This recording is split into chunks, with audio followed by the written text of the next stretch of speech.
Let's talk about the another economically important family of Pharmacognosy, जो कि है Solanaceae family. Solanaceae family को हम नाइट शेड फैमिली भी कहते हैं। ये एक लार्ज और इकोनॉमिकली इंपॉर्टेंट फैमिली है फ्लोरिंग प्लांट्स की, जिसमें 90 जेनेरा और 2700 स्पीशीज़ हैं, many of which are of significant medicinal, agricultural, and ornamental values. Members of this families are commonly found in tropical and temperate regions, especially in Central and South America. If we talk about the morphological characteristics of Solanaceae family, तो mostly herbs होती हैं, shrubs होते हैं और कुछ small trees होते हैं, leaves होते हैं, flowers में actinomorphic in nature, bisexual और pentamerous होते हैं, fruits typically जो है वो berry या capsule appearance के होते हैं. Phytochemical constituents Solanaceae family are rich in tropane alkaloids, जिनमें atropine, scopolamine, hyoscyamine, इसी तरह कैप्सेसिनॉइड्स में कैप्सेसिन जो कि कैप्सिकम में होती है, इसके बाद जो है इसके केमिकल कंस्टिट्यूएंट्स में स्टीराइडल एल्कलाइड्स होते हैं, जिसमें सोलानिन, टोमेटिन, फ्लेवोनॉइड, सैपोनिन्स और एसेंशियल ऑयल्स मौजूद होते हैं सोलेनेसी फैमिली में। इसकी क्रूड ड्रग्स याद करने के लिए, सोलेनेसी फैमिली की क्रूड ड्रग्स याद करने के लिए एक निमोनिक मैंने बनाया है, भाई हमारे साथ चल। भाई के बी से बेलाडोना, हमारे के एच से हायोसियामस, साथ के एस से स्ट्रेमोनियम और चल के सी से capsicum. Belladonna, hyoscyamus, stramonium and capsicum ये वो क्रूड ड्रग्स हैं जो कि हमारी सिलेबस के अकॉर्डिंग सोलेनेसी फैमिली में मौजूद हैं। हम इन्हीं को डिस्कस करेंगे। बेलाडोना का जो बॉटनिकल नेम है या साइंटिफिक नेम है वो है एट्रोपा बेलाडोना। एट्रोपा बेलाडोना जो कि डेडली नाइट शेड इसका कॉमन नेम है। लीव्स या रूट जो है वो एज अ पार्ट यूज़ हो रहे होते हैं।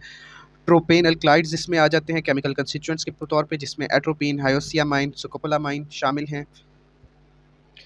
थेराप्यूटिक यूजेस की बात करें तो ये एंटीकोलिनर्जिक है, मोशन सिकनेस में यूज़ करते हैं ब्रैडिकार्डिया को ट्रीट करने के लिए, और पेप्टिक अल्सर में यूज़ की जाती है।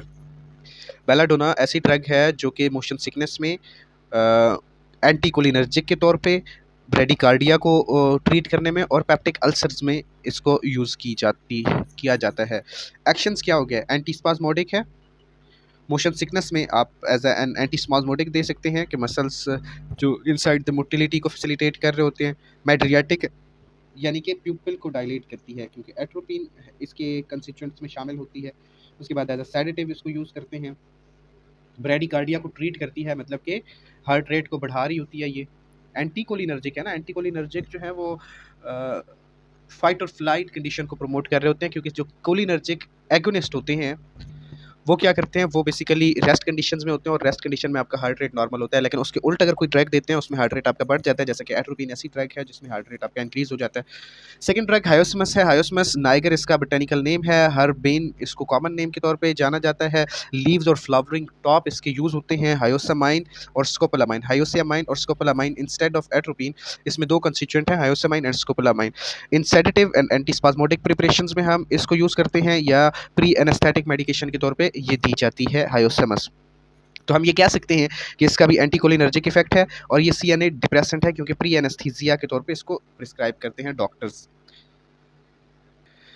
थर्ड जो क्रूड ड्रग है वो सेट्रामोनियम है। सेट्रामोनियम का बोटेनिकल नेम डेटुरा सेट्रामोनियम है, जो कि थॉर्न एप्पल या जिम्सन वीड इसको बोला जाता है। कॉमन लीव्स एंड सीड्स इसके पार्ट यूज़ होते हैं। ट्रोपेन एल्कलाइड्स इसमें शामिल हैं। ट्रोपेन एल्कलाइड्स में तीनों के तीनों शामिल हैं, एट्रोपिन, हायोसामाइन, स्कोपोलामाइन। उसके बाद इसको एस्थमा में यूज़ किया जाता है, दमे में यानी कि यूज़ किया जाता है एज स्मोक और पाउडर्स, स्मोक की शक्ल में या पाउडर्स की शक्ल में इसको दिया जाता है पेशेंट में। In nervous disorders as sedative, nervous disorder में और एज अ सेडेटिव भी इसको यूज़ करवाया जाता है। तो एस्थमा में ये क्या करती है, इसका एक्शन क्या है कि ये ब्रोंको डायलेशन करवाती है। हेलोसिन ऑर्गेनिक के तौर पे ये काम करती है। एंटीस्पाज्मोडिक इफेक्ट भी है इसका। लास्ट पे हमारे पास जो ड्रग है वो है कैप्सिकम। कैप्सिकम का बोटेनिकल नेम है capsicum annuum and capsicum frutescens. Capsicum annuum, capsicum frutescens, जो कि चिली पेपर को बोलते हैं। ड्राई फ्रूट इसका यूज़ किया जाता है as a part. Capsaicin carotenoids और वाइटामिन में वाइटामिन ए और सी इसकी केमिकल कंस्टिट्यूएंट्स हैं। Counter irritant in ointments, ointment में as a counter irritant use होती है। काउंटर इरिटेंट कौन से होते हैं कि आप टॉपिकली अप्लाई कर रहे हैं एक ड्रग को, लेकिन उसको वो आपको इंटरनली रिलीफ प्रोवाइड कर रही है, ऐसी ड्रग्स को काउंटर इरिटेंट ड्रग बोला जाता है। तो ऑइंटमेंट्स जो होती हैं काउंटर इरिटेंट, उनको बनाने में इसका यूज़ किया जाता है। Used in neuralgia and rheumatisms, digestive stimulant है। तो आप कह लें कि इसके एक्शन में रूबिफिशिएंट एक्शन है, एनाल्जेसिक इफेक्ट दे रही है, एज अ स्टिमुलेंट काम कर रही है। Belladonna, Hyoscyamus, Stramonium, and Capsicum. These are the crude drugs or medicinal plants from Solanaceae family.